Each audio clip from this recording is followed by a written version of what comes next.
મોરબી ટંકારાના ધારાસભ્ય દુર્લભજીભાઈ દેથડિયા સાથે મહાસપુરા ન્યૂઝ ચેનલના પત્રકાર હિમાંશુ સોલંકી સાથે વાતચીત કરી ઓડિયો વાયરલ થયો હતો, તેની ચર્ચા કરેલ હતી। આવો જાણીએ ટેલિફોનિક વાતચીત। હાજી નમસ્તે સાહેબ।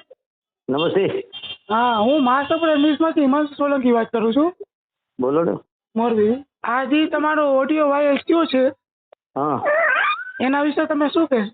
કાંઈ નહીં, એટલે કામ બાકી હતું એનું પૂરું કરવાની આપણે વાત કરી દીધી છે।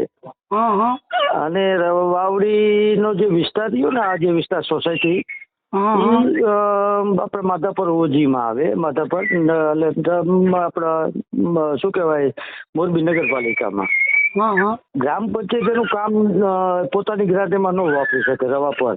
હા હા એટલે જે આ સોસાયટીનો પ્રશ્ન 7-8 મહિના પહેલા જયંતિભાઈ અમારા પટુંબિયાને આવ્યો હતો, એટલે એ પ્રશ્ન નિરાકરણ માટે બેનનો ફોન આવ્યો અને એને મેં કીધું તમારું એક કામ લેવાઈ ગયું છે, ટુકડે થશે, એક યારે નહીં, કારણ કે રકમ મોટી છે, એમાં ગ્રામ પંચાયતનો ભંડોળ ન વાપરી શકે। ધારાસભ્યની ગ્રાન્ટ અથવા સંસદ સભ્યની ગ્રાન્ટ અથવા તાલુકા પંચાયત જિલ્લા પંચાયતની ગ્રાન્ટ વાપરી શકે, એટલે 2 ટુકડે તમારા પૂરા કરી દેશું, બસ આ જ વાત હતી એમ। બાકી તો પાર્ટીને અમને બદનામ કરવા વાળો વિષય હોય, હાલતો હોય, આપણે સમજીએ છીએ, કામ કરતા થોડુંક વધારે ઓલું ન કરીએ। તો સાહેબ તમે મીડિયા વિશે શું બોલ્યા?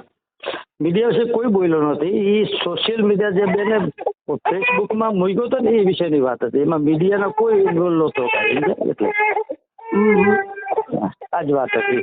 બાકી મીડિયા તો કાયમ માટે અમને સપોર્ટ જ કરે છે અને એના પ્રજાલક્ષી કોઈ પણ કામ હોય, સમસ્યા હોય, એમને મૂકે, ધ્યાન મૂકે, અમે હલ કરતા હોય છે મોરબીના। પછી તો કોઈ પણ વિસ્તાર હોય આપણે